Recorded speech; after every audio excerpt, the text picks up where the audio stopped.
रही है कि सुशांत सिंह राजपूत की जो बातें थी, वो बातें जो वो बिजनेस को लेकर कर रहे थे, वो बातें जो वो प्लानिंग कर रहे थे अपने फ्यूचर को लेकर के, वो सामने आई हैं। तो बड़ी खबर आपको बता दें कि सुशांत सिंह राजपूत के बिजनेस डील पर बहुत लोगों की नजर थी, यानी बहुत लोग बिजनेस डील कैसे सुशांत सिंह राजपूत कर रहे हैं इसको देख रहे थे।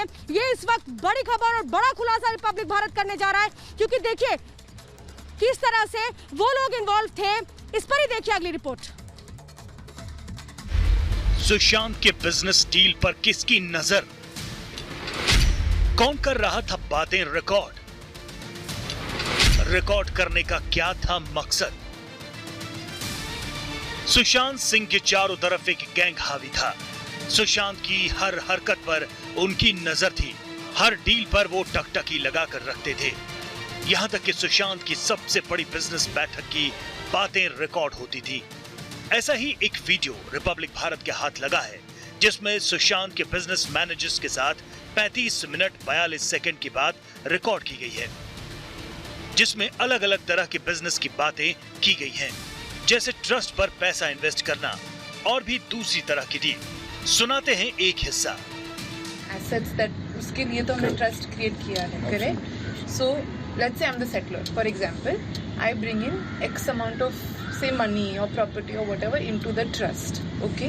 Then comes the trustees, the persons who are responsible to deal with whatever I have brought into the trust. So let's say that Riya and Shruti are the trustees, okay? And then the third party is the beneficiary. Sushant के साथ कौन गद्दारी कर रहा था? कौन कर रहा था ब्लैकमेल? सुशांत के बिजनेस डील पर किसकी नजर? सबसे बड़ी बात यह है कि क्या यह बिजनेस डील सुशांत से जबरन करवाई जा रही थी, क्योंकि सुशांत इस डील से ज्यादा खुश नहीं लग रहे थे, जबकि रिया कहीं ज्यादा एक्टिव नजर आ रही थी, जो बार बार एफडी की बात कर रही थी। सुशांत के एटीएम कार्ड में रिया ज्यादा पैसा रखने के हक में नहीं थी, बल्कि वो चाहती थी कि सुशांत सिर्फ 10 से 15 लाख रुपए ही अपने कार्ड में रखे। सुनिए रिया की बात।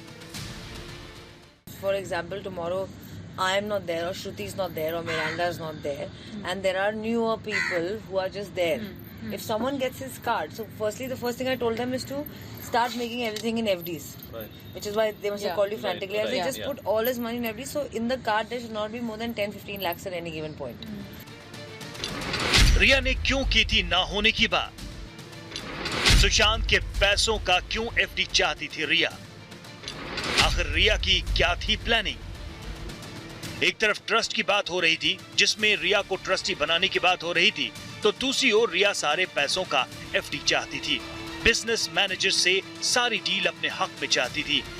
यानी यहाँ भी साफ है कि रिया की नजर सिर्फ और सिर्फ सुशांत के पैसों पर थी।